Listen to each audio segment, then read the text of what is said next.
4 historias de terror en Buenos Aires.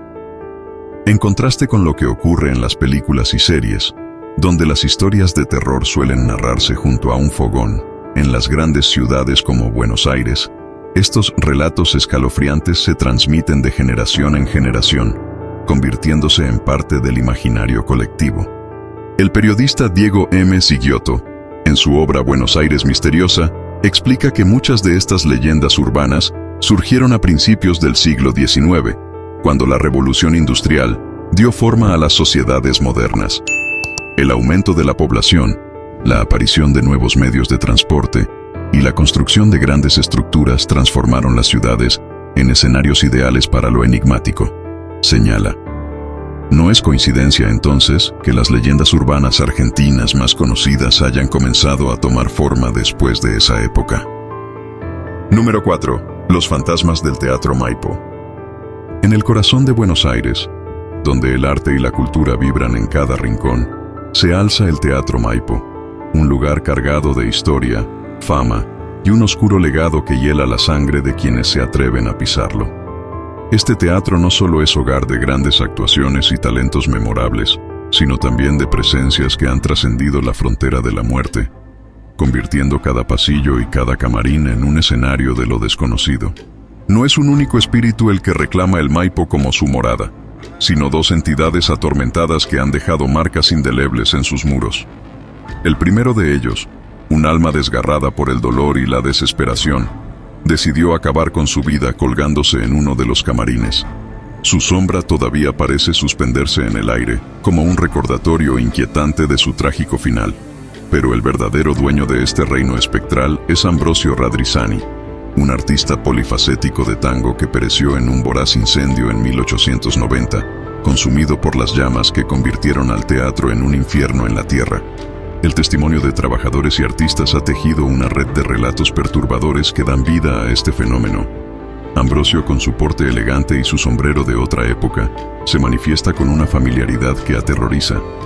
Objetos que se mueven sin explicación, susurros que erizan la piel, y la inquietante sensación de ser observado son solo parte de las experiencias que convierten al Maipo en un teatro vivo, incluso para los muertos.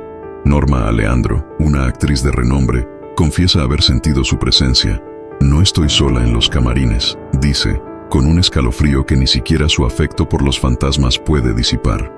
En este lugar, la frontera entre lo real y lo sobrenatural parece desaparecer, recordándonos que los ecos del pasado nunca están demasiado lejos.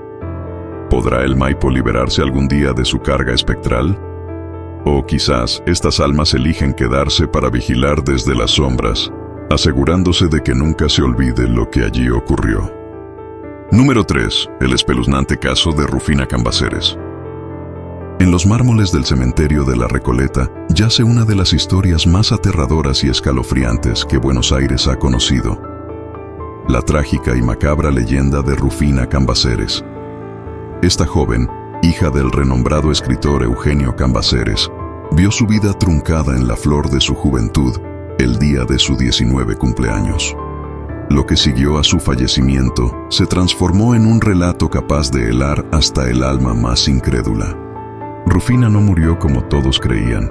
Padecía catalepsia, una condición que en aquellos tiempos era casi desconocida y que la sumió en un letargo tan profundo que todos la tomaron por muerta. Sin velatorio, como había decidido su madre, su cuerpo fue trasladado directamente a la tumba en el cementerio de la Recoleta, pero allí comenzó la pesadilla. Cuando la noche cayó y el cementerio se envolvió en la oscura soledad de sus criptas, un cuidador notó algo extraño. El féretro de Rufina estaba descolocado, fuera de lugar. Al acercarse y levantar la tapa, encontró una escena aterradora que le paralizó el corazón. Las marcas en la madera interior del ataúd narraban el horror indescriptible. Rufina había despertado dentro del cajón, rasgando desesperadamente la madera en un intento de escapar.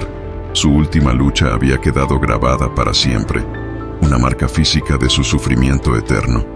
Otra versión, aún más perturbadora, afirma que Rufina logró abrir el ataúd y salir.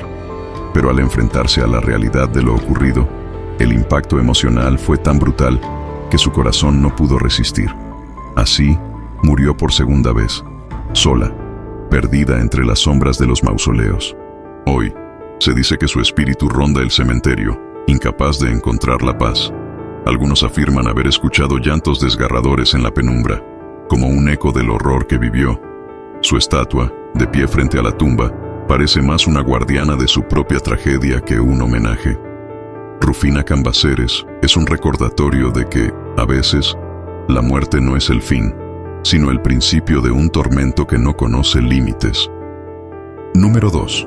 La extraña pintura del Museo Isaac Fernández Blanco.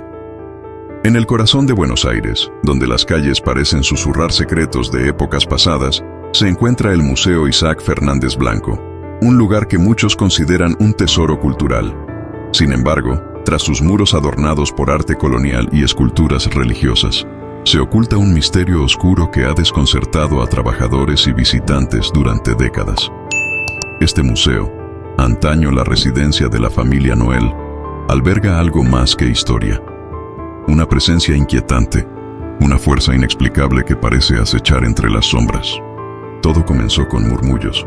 Los empleados hablaban de figuras que se movían fugazmente en las salas vacías, de ruidos que resonaban en pasillos solitarios y de la sensación sofocante de ser observados por ojos invisibles. El miedo escaló hasta que, en los años 80, la desesperación los llevó a recurrir a una parapsicóloga. Lo que descubrieron dejó a todos con un nudo en el estómago. Según la experta, el foco de la actividad paranormal estaba en la obra más antigua de la colección, Santa Magdalena Penitente, pintada en 1623 por Antonio Bermejo, un maestro del arte virreinal. Pero esta no era una pintura común. La parapsicóloga afirmó que no era la pieza original, sino una falsificación. Y el alma atormentada de Bermejo, furiosa por la mentira que manchaba su legado, regresaba del más allá para reclamar justicia. Los relatos de trabajadores que afirman haber sentido cambios abruptos de temperatura frente a la pintura, o haber escuchado susurros inaudibles mientras limpiaban la sala donde está expuesta, solo alimentan la leyenda. Aunque los museólogos aseguran que la obra es auténtica, la duda persiste. ¿Qué otra explicación puede haber para los objetos que se mueven solos, los pasos que resuenan en salas vacías y esa perturbadora sensación de que Santa Magdalena observa desde el cuadro con más vida de la que debería tener? Para quienes se atreven a visitar este museo, la experiencia puede convertirse en un encuentro con lo sobrenatural. Entre los pasillos cargados de historia, no es difícil imaginar que las paredes, testigos de siglos de secretos y tragedias, tengan más por revelar de lo que cualquier visitante pueda soportar. Número 1. Cosas extrañas que pasan en el subte. Bajo las calles de Buenos Aires, en las profundidades del subsuelo, late un mundo paralelo que esconde enigmas sombríos. Las líneas del subte, por las que miles de personas transitan diariamente, son mucho más que un sistema de transporte. Son corredores oscuros que guardan historias inquietantes que pocos se atreven a mencionar en voz alta. El misterio más desconcertante se encuentra en la línea A, la primera de América Latina, cuyas estaciones respiran un aire pesado, como si el tiempo se hubiera detenido en sus viejos vagones de madera. Pero son las medias estaciones de Pasco y Alberti las que alimentan una leyenda que hiela la sangre. Construidas durante la expansión del subte, estas estaciones fueron condenadas al olvido, inaccesibles para el público. Sin embargo, según los trabajadores del subte, Pasco y Alberti no están vacías. Allí habitan los espíritus de 2 obreros italianos que murieron en accidentes fatales durante la construcción de la línea. Estos hombres, atrapados en un limbo eterno, se manifiestan con inquietante frecuencia. Se cuentan historias de figuras sombrías que aparecen en los reflejos de las ventanas de los vagones, como si alguien estuviera sentado en bancos que oficialmente no existen. Los conductores hablan de ruidos inexplicables, como golpes en las puertas de las cabinas mientras cruzan estas estaciones abandonadas. Algunos pasajeros aseguran haber sentido un frío antinatural al pasar por el tramo entre Congreso y Plaza Miserere, como si la muerte misma rozara sus espaldas.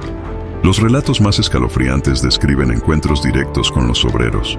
Personas afirman haberlos visto vestidos con ropa de trabajo, cubiertos de polvo, esperando en los andenes, con miradas vacías que parecen atravesar el alma. Otros dicen que, En noches de apagones, los ruidos de las herramientas de construcción todavía resuenan entre los túneles, como un eco fantasmagórico de los días en que la línea estaba en construcción. La línea A, con su historia rica y sombría, se ha convertido en un escenario de pesadillas para quienes se atreven a explorar más allá de lo permitido. En el subte de Buenos Aires, el pasado no solo está vivo, sino que viaja junto a nosotros, en cada trayecto, como un pasajero que nunca llegó a su destino final. Las leyendas de Buenos Aires no son simples relatos, son ecos de un pasado que se resiste a morir, vestigios de historias que aún parecen palpitar en los rincones más oscuros de la ciudad, desde las sombras que se mueven en los museos, hasta los espíritus que viajan en el subte o habitan antiguos teatros. Estos relatos nos invitan a mirar más allá de lo visible, a cuestionar lo que creemos conocer y a recordar que el misterio siempre encuentra un lugar para habitar. Si alguna vez te encuentras caminando por las calles de Buenos Aires, presta atención. Quizás, en el silencio de la noche, sientas un susurro inexplicable o una mirada que se posa sobre ti desde la penumbra.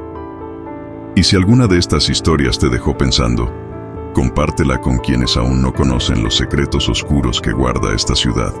Tal vez, al hacerlo, ellos también comiencen a ver el mundo con otros ojos. ¿Conoces más leyendas urbanas de Buenos Aires? Escríbenos y comparte tus historias. La próxima noche oscura puede ser el escenario perfecto para contar una nueva leyenda.